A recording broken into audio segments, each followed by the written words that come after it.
बनु Arash कबीले का एक शख्स आया नबी करीम की बारगाह में। किस तरह आया जरा पस मंजर सुनिएगा। वो कहता है मैं छोटा सा बिजनेसमैन था, तो मैं ना थोड़ा थोड़ा काम करता था। मैं मक्के के दाएं बाएं जो गांव थे, बनु अराश एक कबीला था, तो उस गांव से मैं 2-4 जानवर खरीदता, मक्के ला के मैं 1-2 दिनार नफा लेके बेच देता। व्यापारी कहते हैं हम अपनी जुबान में, तो कहते मेरा ये कारोबार था। एक दफा मैं 2 ऊँट लेके मक्के आया, तो मक्के में मैंने शोर सुना कि यहाँ एक जादूगर है, माज़अल्लाह साहिर है, काहिन है, उसके करीब कोई ना जाए। कहते हैं ये शोर मैंने सुना। मैंने कहा चलो नहीं जाते। कहते हैं वो 2 ऊँट मैंने बेचे तो मेरी कम नसीबी देखो कि बेच मैंने अबू जाल के हाथ दिए। ऊँट खरीद लिए तो मुझे कहने लगा कल पैसे ले लेना। मैंने कहा घर कहाँ है? कहने लगा फलां गली में, फलां मोहल्ले में, फलां जगह मेरा घर है। कहते हैं मैं मजबूर था, छोटा सा कारोबारी था, मैं बड़ा बिजनेसमैन नहीं था। अगले दिन मैं उसके घर गया, मैंने कहा पैसे, तो कहने लगा कल आना। कहते हैं मैंने कहा कि ये बड़ा आदमी है, कहीं बिगड़ गया तो मैं पैसे कैसे लूंगा। मैं चुप करके आ गया। 2 रातें मुझे चौक में सोते हुए हो गई। ना तो मेरा कोई रिश्तेदार था, ना कोई जमाना था होटलों का, मजबूरी थी। तीसरे दिन मैं फिर गया तो मैंने कहा पैसे, कहने लगा कल आना। तो मैंने कहा यार मेरा यहाँ कोई भी नहीं, मैं सड़क पे सोता हूँ, मेहरबानी कर मेरे पैसे दे। और मैं इतना बड़ा आदमी भी नहीं, हो सकता है मेरे पास किराया भी ना हो, मेरे पैसे दे मैं जाऊं। कहते जरा दबा के बात की। तो कहने लगा चल दौड़ जा, जहां से मिलते हैं ले ले। ये ताजर जब डूबते हैं तो ये खुदकुशियां करते हैं, इसलिए कि जिस आदमी की असल जड़ डूब जाए वो किधर जाएगा बेचारा। कहते मैं वहां से पलटा और पलट कर मैंने लोगों से पूछा कि मक्के के सरदार, चौधरी, अमीर लोग कहाँ बैठते हैं। तो उन्होंने कहा कि काबे के साथ छोटी छोटी टोलियां बनी हुई हैं, ये सारे चौधरी बैठे। कहते मैं जाके एक टोली के बीच खड़ा हुआ, उसमें अबू लहब, अबू सुफियान, उतबा, उतैबा, शैबा सारे बैठे थे, बड़े बड़े सरदार। मैंने उनसे कहा कि भाई चौधरीओ मेरी थोड़ी मदद कराओ, एक आदमी को पैसे दिए हैं, माल दिया है, वो पैसे नहीं दे रहा, और मैं मजबूर हूँ, परदेसी हूँ, गरीब हूँ, मेरी मदद हो जाए। तो कहते वो उतबा बोल के कहने लगा कौन है जो तेरे पैसे दबागे, इतनी जरूरत किसी की, हमारे होते हुए नाम ले। तो कहते मैंने कहा कि अबू जाल नाम है उसका। कहते गर्दनें झोंक गई। कहने लगे तू तो बड़े गुंडे के पास फंस गया, वो तो सरदार है सारे गुंडों का, वो तो नहीं मिलते पैसे, मुश्किल है। कहते मैं कांपने लगा कि मेरे पैरों तो जमीन निकल गई, यार पैसे नहीं मिलेंगे तो मैं तो घर नहीं जा पाता, किराया भी नहीं।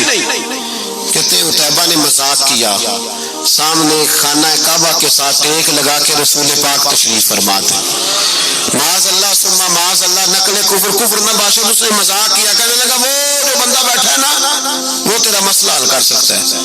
कहते उसने मजाक किया, बाकी ताली लगा के हंसने लगे। मुझे समझ ना आई, बेचते भी हैं, मजाक भी उड़ाते, पर डूबते को तिनके का सहारा में चला गया। अल्लाह के रसूल वजीफा पढ़ रहे थे, तो मैं डरते डरते कि मेरा कहीं ये सहारा भी ना चला जाए, मैं डरते डरते पीछे बैठ गया कि हुजूर फारग होते हैं। तो गरीब आदमी डरता है ना, चौधरी साहब बिगड़ ना जाए। तो उसी पस मंजर में मैं डर रहा हूँ कि कहीं को बात ना हो जाए, फारग होते हैं तो बात करता हूँ, लेकिन कुर्बान जाऊं। अभी मैं बैठा ही था, मेरे नबी ने रुख मेरी तरफ फेर लिया। कहते मैं परदेसी था, मेरा कोई अपना नहीं था। 2 जुमले नबी पाक ने कहे और मुझे यूं लगा कि बिछड़ी हुई माँ मुझे मिल गई है। 2 जुमले नबी पाक ने, पहला जुमला फरमाया भाई परदेसी लगते हो, और दूसरा जुमला कहा परेशान लगते हो। कहते मेरे आंसू यूं निकले जैसे नहरें बहती हैं। मैंने कहा महबूबा मैं तुझे जानता तो नहीं, पर परदेश में लुट गया हूं, इंशाअल्लाह परदेसी कोई भी न थी वे, कख जुना तो पारे।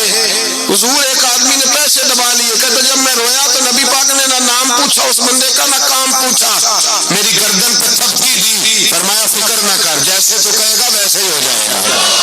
काम भी नहीं पूछा, नाम भी नहीं पूछा, हुजूर ने बाजू थामा, घर लाए, और हुजूर ने टूटी हुई चटाई पे बिठाया, और अल्लाह का लाडला नबी अपने मुकद्दस हाथों में मेरे लिए खजूरें लाया, और हुजूर मेरे लिए दूध लाए। करीम ने मुझे खजूरें खिलाई, दूध पिलाया, और फरमाया जब तसल्ली हो गई, मैं कई दिनों का भूखा था, जी भर के मैंने खाया। अब हुजूर ने फरमाया बात क्या है? हुजूर इस तरह मैंने पैसे दिए, माल दिया, ऊँट दिए, पैसे नहीं देता, बंदा कौन है? काबू जाल। कहते हुजूर ने फरमाया फिक्र न कर, मिल जाएंगे। तो फिक्र न कर, गम ज़दों को रज़ा मुजदा दी بچیے تو ہے، بے کسوں کا سہارا ہمارا نبی، ملیں گے ملنے کیوں نہیں؟ فرماتے حضور نے فرمایا چل میں تیرے ساتھ چلتا ہوں، اور بھائی کو فون بھی کر دے تو مہربانی، کوئی روکا بھی لکھ دے تو مہربانی، ساتھ کون چلتا ہے؟ وہ بنو آراش کے صحابی کہتے ہیں میرے نصیب دیکھو، دو جہاں کی رحمتیں، اللہ کا پیارا رسول میرے ساتھ چل رہا ہے، حضور میرے ساتھ ساتھ، کہتے ہیں اس کے دروازے پہ پہنچے تو میں سارے رستے سوچتا تھا کہ لوگ تو کام کراتے ہیں تو بڑھ کے مارتے ہیں، ایسی کی تیسی کرا دیں گے، ہو نہیں سکتا وہ پیسے، کہتے ہیں حضور نے تو کوئی بات ہی نہیں کی، میں ہی کرتا رہا، حضور تو چپ ہے، نظریں جھکی ہوئی ہیں، میں کہتا تھا وہ بڑا بدماش ہے، حضور کیسے بات کریں گے اس کے ساتھ؟ لیکن جب اس کے دروازے پہ پہنچے، دستک دی، باہر نکلا تو کہتے ہیں مصطفیٰ کی جھکی ہوئی نظروں کو میں نے اٹھتے ہوئے دیکھا، ہو ہلکا یارا تو بریشم کی طرح نرم، رزم حق کو باطل ہو تو فولاد ہے مومن، کہتے ہیں اٹھتی ہوئی دیکھی نظریں، اور میرے حبیب پاک نے نظر اٹھائی اور ایک جملہ، اور اس جملے کے اندر طاقت خدائی، حضور نے فرمایا تیرا کیا خیال ہے، پیسے دبانے والے اور لوگوں کو ستانے والے بڑے ہوتے ہیں، تو سردار بنتا ہے، غریبوں کا خون چوس کے سردار بنے گا، ان بیچاروں پہ ظلم کر کے لا اس کے پیسے لا، کہتے ہیں اس کی ٹانگیں کانپنے لگی، کہنے لگا جی میں ابھی لایا، ادھر سے عتبہ نے بندہ بھیجا، کہنے لگا پتہ تو کرو، پیچھے جاؤ تو صحیح بنتا کیا ہے، وہ جاسوس بھی کھڑا ہے چوک، ابھی لایا جی میں، فٹافٹ پیسے لایا۔ بنو آراش کے قبیلے کے وہ صحابی کہتے ہیں نبی پاک علیہ السلام نے پیسے مجھے دیے اور فرمایا ابو جال تیری آئندہ شکایت نہ آئے، کہنے لگا جی نہیں آئے گی، کہتے ہیں حضور نے مجھے پیسے دیے، قربان جاؤں محبوبہ تیری شان پہ، میرے کام آئے ہیں، میرے ساتھ آئے ہیں، مجھ پہ مہربانی کی ہے، اور مجھے سے فرما رہے ہیں تو اگر اجازت دے تو میں جاؤں، تو اگر خود بھیک دے، خود ہی کہے منگتے کا بھلا ہو، تو کہے تو جاؤں، کہتے میں رو پڑا، میں نے کہا محبوبہ نام کیا ہے؟ اس شانوں والے باپ کا نام بتا دے جس کے ہاں آپ جیسا نور نظر پیدا ہوا، اس شانوں والی ماں کا نام بتائیں جس نے آپ جیسا لال جنا، قبیلہ بتائیں، تو میرے حبیب نے فرمایا چھوڑ تیرا کام ہو گیا نا، نام چھوڑ تو، کہتے ہیں حضور گزر گئے تو وہ جاسوس پیچھے تھا، وہ مجھے کہنے لگا، میرے قریب آیا تو کہنے لگا ان کے پاس نہ جانا یہ جادوگر، معاذ اللہ نہ جانا ساحر ہے، کہتے میں نے اس کو جھٹکا اور میں نے جھٹک کے کہا اگر دنیا میں یہ